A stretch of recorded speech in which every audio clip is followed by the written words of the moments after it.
امریکی ریاست واشنگٹن میں وائٹ ہاؤس کے قریب نیشنل گارڈز کے اہلکاروں پر حملہ، افغان شہری ملوث نکلا، فائرنگ سے 2 اہلکار شدید زخمی۔ افغان نژاد رحمان اللہ لکھنوال نامی شخص نے اپنے اہلکاروں پر گولیاں چلا دیں۔ حملہ آور کو پولیس نے حراست میں لے لیا۔ افغان شہریوں کے لیے امیگریشن کے مسائل بڑھ گئے ہیں، غیر معینہ مدت کے لیے پابندی عائد کر دی گئی۔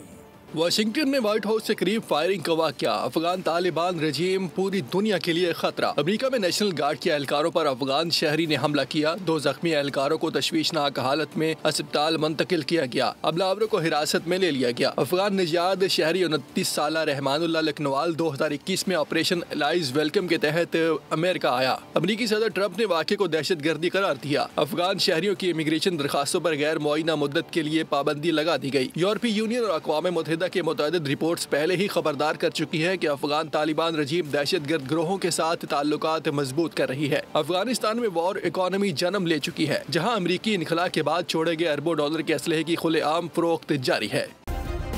سبسکرائب کریں اور بیل دبائیں تاکہ کوئی خبر رہ نہ جائے۔